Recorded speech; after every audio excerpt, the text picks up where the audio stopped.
Outros filmes de terror produzidos pela Hammer incluem O Cão de Baskerville, estrelado por Peter Cushing como Sherlock Holmes. O Homem que Poderia Enganar a Morte, de 1959. As Duas Faces do Dr. Jekyll, de 1960. Uma versão de Robert Louis Stevenson do Estranho Caso de Jekyll and Hyde. A Maldição do Lobisomem, de 1961, o único filme de lobisomem da Hammer e o primeiro papel principal de Oliver Reed.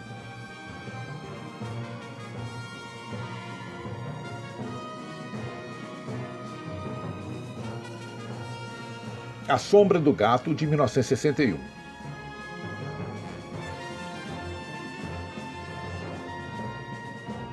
O Fantasma da Ópera, de 1962, estrelado por Herbert Lom. A Górgona, de 1964, novamente estrelado por Peter Cushing e Christopher Lee.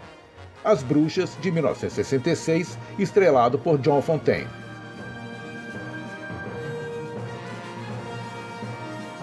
A Praga de Zumbis, de 1966, dirigido por John Gillen.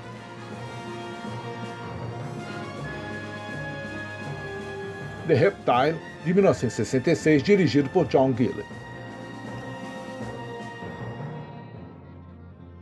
Rasputin, o Monge Louco, com uma grande interpretação de Christopher Lee. The Devil Rides Out, de 1968, adaptado do romance de Denis Wheatley.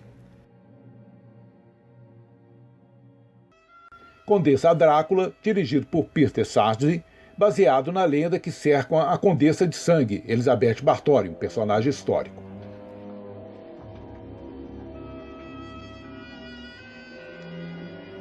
Hands of Reaper, de 1971, também dirigido por Peter Sargent, sobre a filha de Jack o Estripador.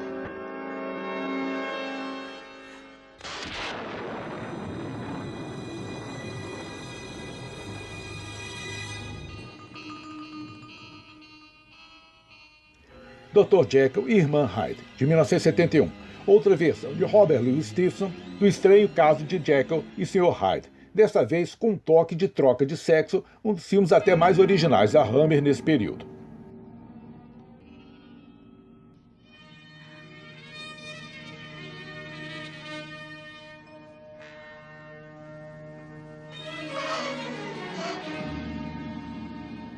Além da série Drácula, a Hammer produziu vários outros filmes de terror sobre o tema de vampiro, incluindo O Beijo do Vampiro, de 1963, Beijo do Mal na TV nos Estados Unidos, dirigido por Don Sharp. Vampiro Circo, de 1972, dirigido por Robert Young. E Capitão Cronos, o Caçador de Vampiros, de 1974, dirigido por Brian Clements. O filme foi estrelado pela bela atriz Caroline Munro, conhecido pelos filmes de terror e ficção científica do início dos anos 70, como Drácula no Mundo da Minissaia.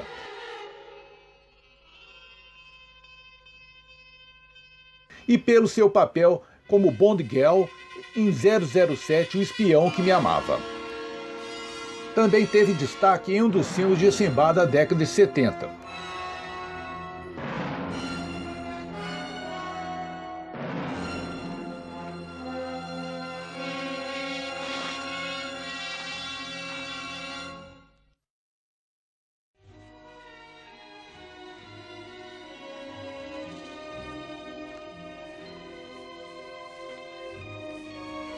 A Hammer também fez uma trilogia de filmes baseado no romance de vampiros Carmilla, de Sheridan Le Fanu, escrito pelo recém-chegado Tudor Gates.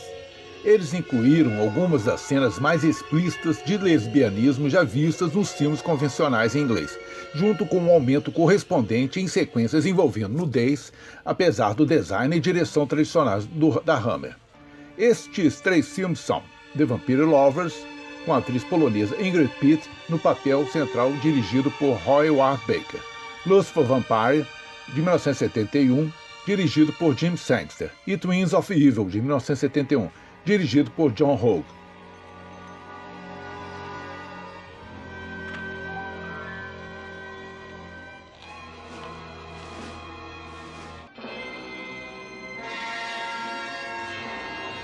Acompanhando a produção de seus filmes de terror gótico dos anos 60, a Hammer fez uma série do que ficou conhecido como Mini Hitchcocks, principalmente com o roteiro de Jimmy Sangster, dirigido por Fred Francis e Seth Hope. Esses thrillers de suspense e baixo orçamento, muitas vezes em preto e branco, foram feitos nos moldes de A Diabólica de 1955 e de Clouseau. Também foram com mais frequência em comparação com o clássico de Hitchcock Psycho. Esta série de thrillers de mistério, que tinham reviravoltas no final ou plot twist, incluíam A Taste of Fear, de 1961, Maníaco, de 1963, Paranoico, de 1963,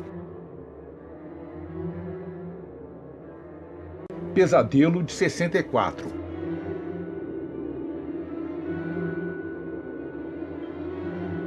Histeria, de 65. Fanático, de 1965, e The Nanny, de 1965, com a estrela Bette Davis. Atrizes veteranas como Tallulah Bankhead, Bette Davis e John Fontaine foram contratados pela Hammer para uma série de filmes em que personagens de mulheres idosas causavam tanto medo como os personagens de horror gótico, seguindo o sucesso e prestígio dos filmes de Robert Aldrich, O que Teria Acontecido com Baby Jane e Com a Maldade na Alma, que revelaram essas atrizes de meia-idade como Bette Davis, Joan Crawford e Olivia de Havilland como as novas musas do cinema de horror. Outros filmes de suspense da Hammer que foram feitos na década de 70 foram Crescendo, de 1970,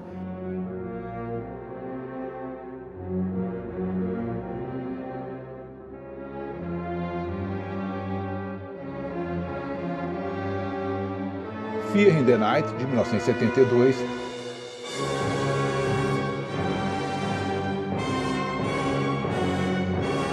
Demons of the Mind, de 1972, e Em Frente até Amanhã, de 1972.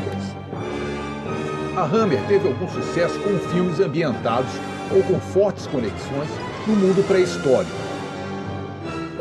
Foram filmes como Ela, de 1965, baseado no romance do mesmo nome de H. Rider Haggard, esse estrelado por Ursula Andress e John Richardson, ao lado de Cushing e Christopher Lee. Também Um Milhão de Anos Antes de Cristo, de 1966, que fez enorme sucesso pela participação da atriz Rachel Welch, que ficou famosa pelo pôster onde usava um figurino bem decotado. Dentro desse mesmo gênero, também foram feitos Slave Girls, de 1967, ou também conhecido como Prehistoric Woman, nos Estados Unidos. A Rainha Viking, de 1967, A Vingança de She, de 1967,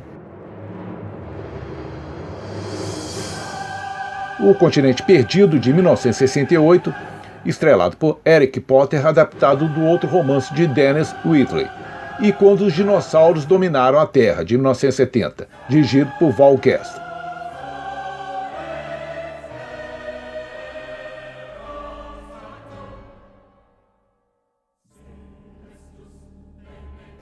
Em 1971 foi feito Criaturas que o Mundo Esqueceu, dirigido por Don Shafley.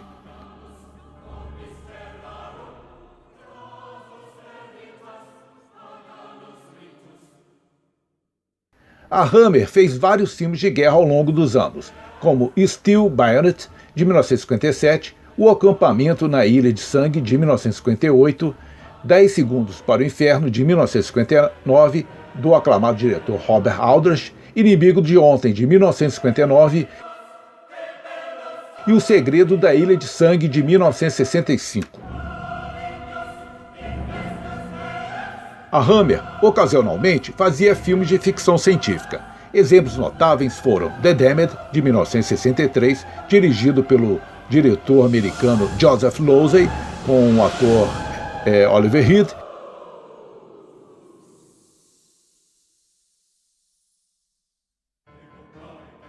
e Lua 02, de 1969.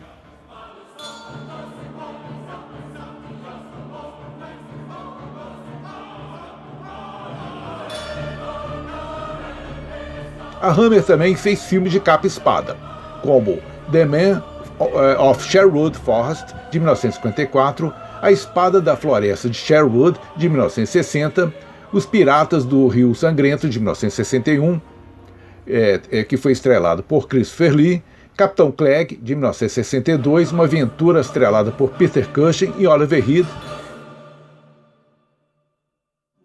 The Scarlet Blade, de 1963, e Um Desafio para Robin Hood, de 1967.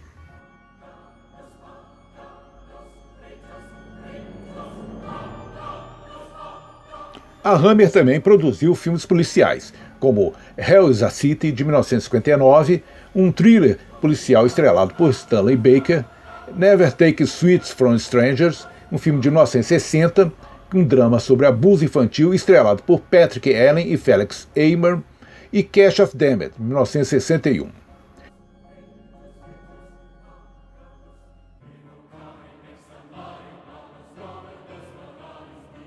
Em 1968, no dia 29 de maio, a Hammer recebeu um prêmio da Rainha Elizabeth em reconhecimento à sua contribuição para a economia britânica. A cerimônia de apresentação aconteceu nos degraus do Castle Drácula, ambientado no Pinewood Studios, durante as filmagens de Drácula, o Perfil do Diabo.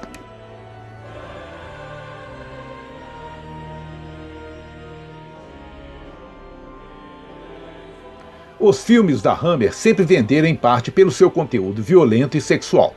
No final dos anos 60, com o lançamento de filmes da nova Hollywood como Bonnie and Clyde, Uma Rajada de Balas, O Bebê de Rosemary e O Meu Ódio Será Sua Herança, filmes que exploraram a violência gráfica como nunca foi feito antes, o estúdio passou a lutar para manter seu lugar no mercado.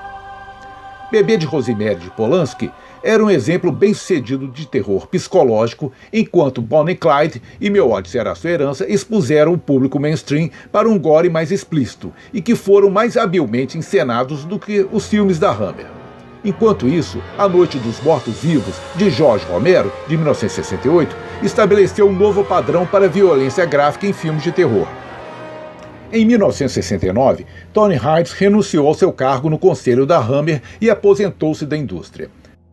A produtora não era o mesmo sem ele. Respondeu à nova realidade trazendo novos escritores e diretores, testando novos personagens e tentando rejuvenescer seus filmes de vampiros e Frankenstein, com novas abordagens de material. Frankenstein e o Monstro do Inferno, de 1974, por exemplo, apresenta uma cena em que o barão pisa em um cérebro humano descartado. A empresa logo percebeu, no entanto, que se eles não pudessem ser tão sangrentos quanto as novas produções americanas, eles poderiam seguir uma tendência nos filmes europeus à época e, em vez disso, exibir o conteúdo sexual de seus filmes. Enquanto o estúdio permaneceu fiel às configurações do período anterior, em seu lançamento de 1971, O Vampiro Circus e Drácula AD, de 1972, e O Rito Satânico de Drácula, de 1973, abandonou as configurações do período em busca de um ambiente moderno e uma sensação de swing London.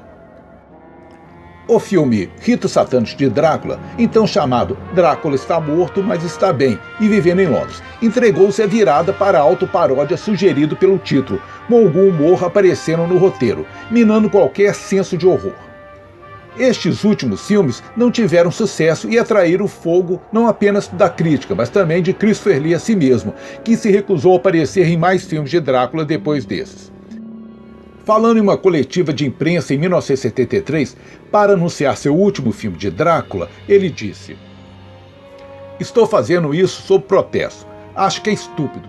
Posso pensar em 20 adjetivos. Estúpido, sem sentido, absurdo. Não é uma comédia, mas tem um título cômico. Não vejo sentido."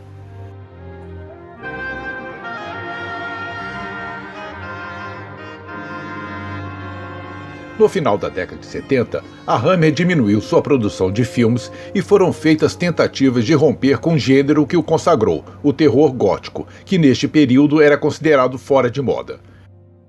Uma dessas tentativas foi A Lenda dos Sete Vampiros de Ouro, uma coprodução com Hong Kong, com a produtora Shaw Brothers, que tentou combinar o horror com o cinema de artes marciais.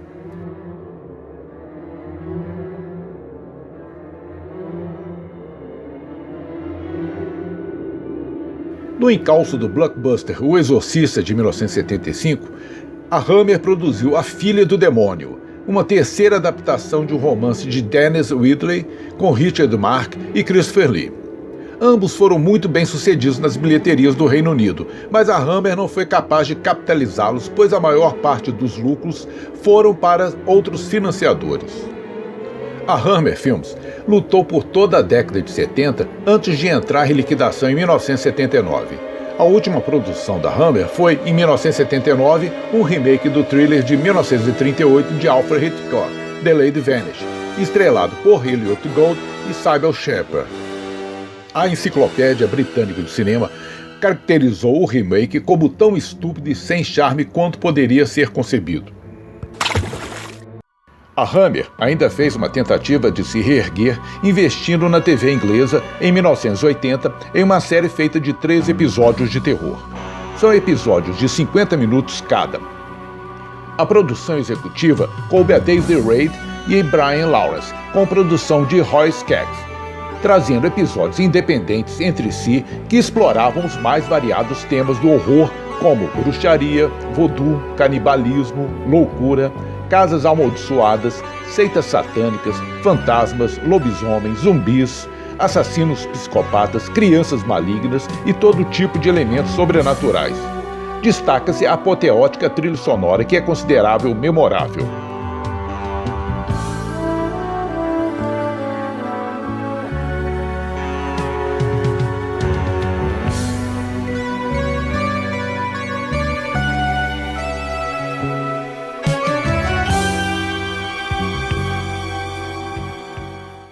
Nos anos 2000, embora a empresa parecesse estar em hibernação, anúncios frequentes de novos projetos eram feitos. Em 2003, por exemplo, o estúdio anunciou planos de trabalhar com a empresa australiana Pictures in Paradise para desenvolver novos filmes de terror para o mercado de DVD e cinema.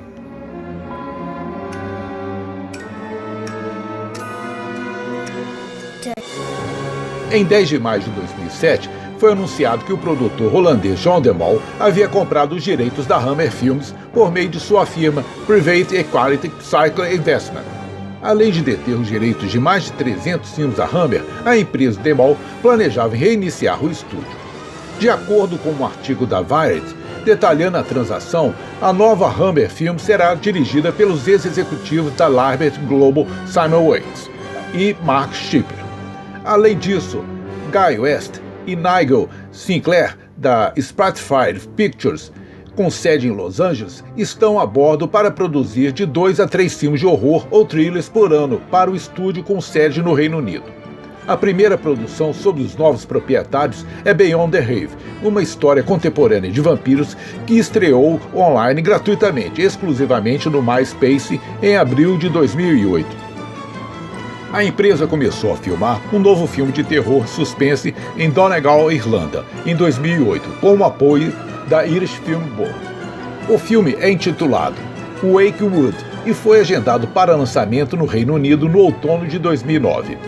O filme foi produzido em colaboração com a empresa sueca Solid Entertainment, criadora do filme de vampiro Frostbite, que homenageia os filmes de vampiros da Hammer, entre outros.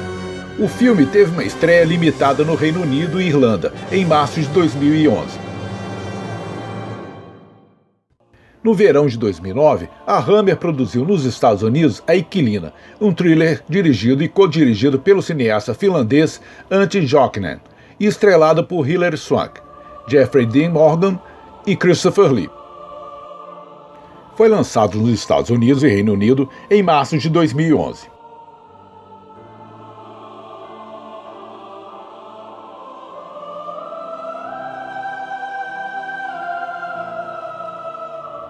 Em 2010, a Hammer, em parceria com a Overture Films e Relative Media, lançou Let Me In, um remake de filme sueco de vampiros conhecido como Deixe-me Entrar, um dos melhores filmes de vampiros dos últimos anos.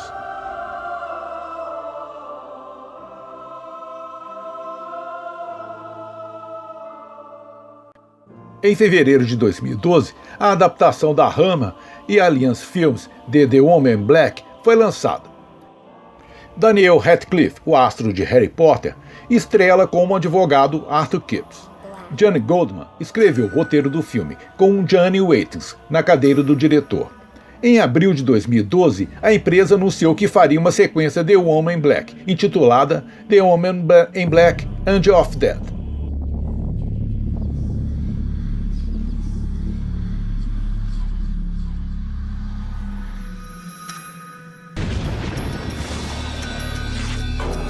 What she wants is unknown, but she always comes back. The spectre of darkness. Também em 2012, a Hammer e a Alliance Films anunciaram mais 2 filmes entrando em produção em 2012, intitulados The Quiet Ones e The Gaslight. The Quiet Ones conta com a história de um professor heterodoxo, Jerry Harris, que usa métodos controversos e leva seus melhores alunos para fora da grade, para participar de um experimento perigoso, criar um poltergeist. Foi lançado em 10 de abril de 2014 no Reino Unido e 25 de abril nos Estados Unidos. Este foi o melhor de todos os filmes dessa nova fase da Hammer.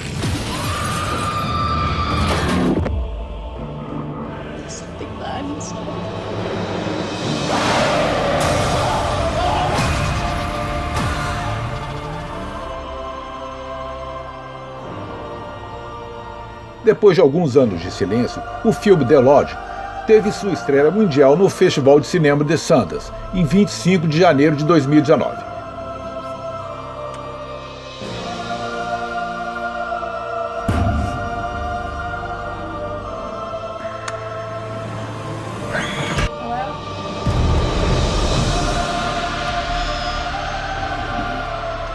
Did you do that? We didn't do anything.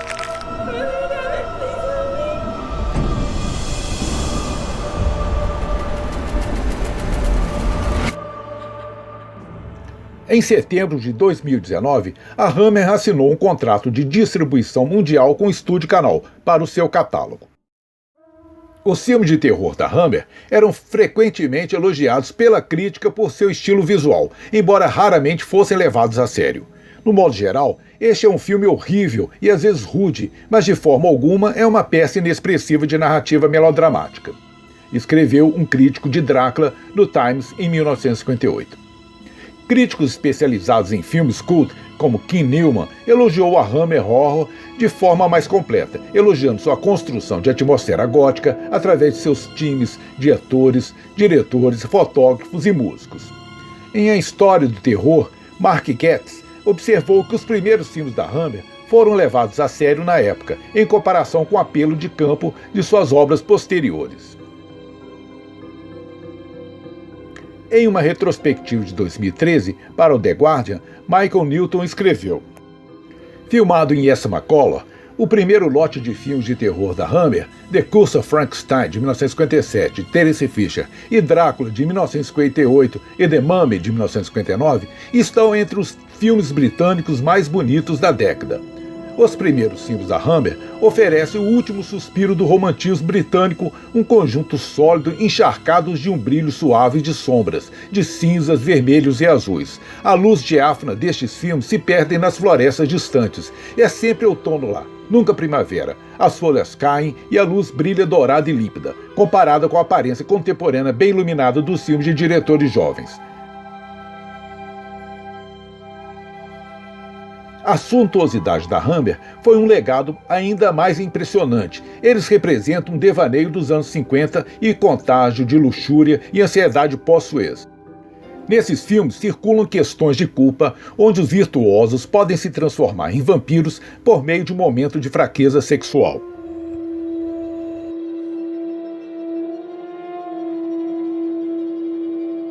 O sucesso inicial da série Hammer Horror levou tributos e paródias. Roman Polanski homenageou a produtora inglesa no clima, atmosfera, cenários e fotografia em sua comédia de horror A Dança dos Vampiros de 1967, claramente inspirado nos filmes da série Drácula da Hammer.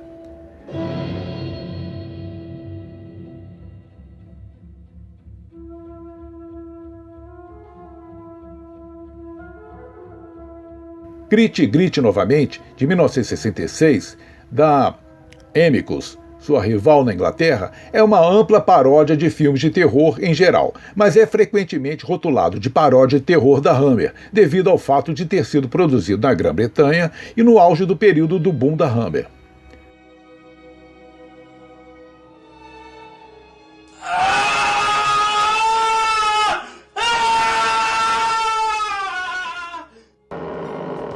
The Rock Horror Picture Show, de 1975, tem muitos locais, cenários e adereços que foram usados nos filmes da Hammer.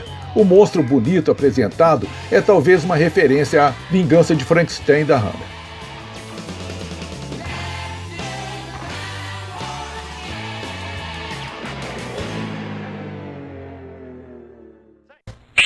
As temporadas da série de ficção científica da BBC Doctor Who, que começaram no outono de 75 e indo até a primavera de 77, são amplamente reconhecidas como devedoras da aparência, ao tom e à sensação do filme de terror da Hammer. Isso é mostrado particularmente nas séries Pirâmides de Marte, O Cérebro de Morbius, A Máscara de Mandrágora e As Garras de Wen Xiang. Embora muitos outros tenham raízes e influências óbvias dos filmes.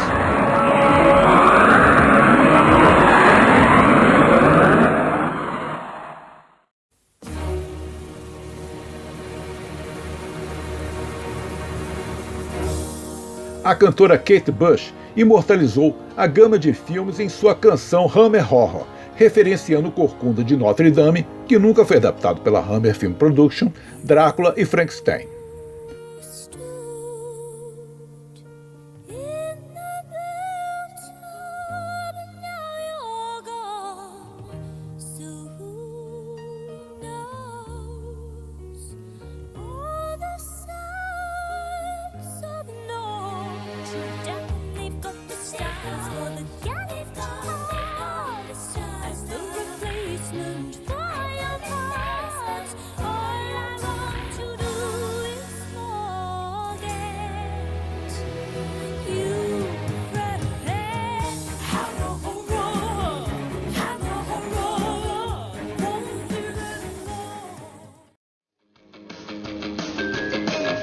A banda de rock britânica Massimo Park homenageou a série com sua música Hammer Horror, de sua coleção de lados B Missing Songs.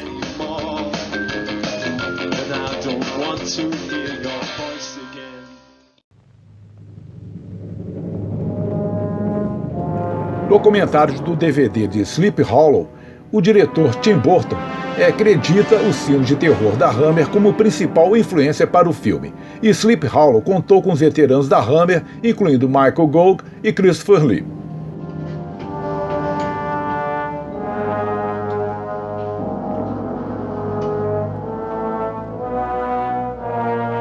Tom McLaughlin afirma que Sexta-feira 13, parte 6, Jason Lives, foi fortemente influenciado pelos filmes da Hammer.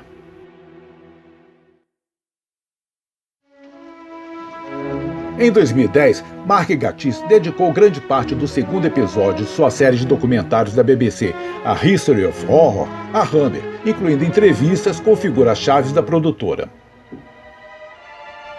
A adaptação de Drácula, de Dario Argento, em 2013, é fortemente influenciada pelos filmes anteriores da Hammer, estrelados por Christopher Lee. Em uma entrevista para o novo lançamento em Blu-ray do Life Force, o diretor Tobe Hooper disse que fez um filme da Hammer em 70mm.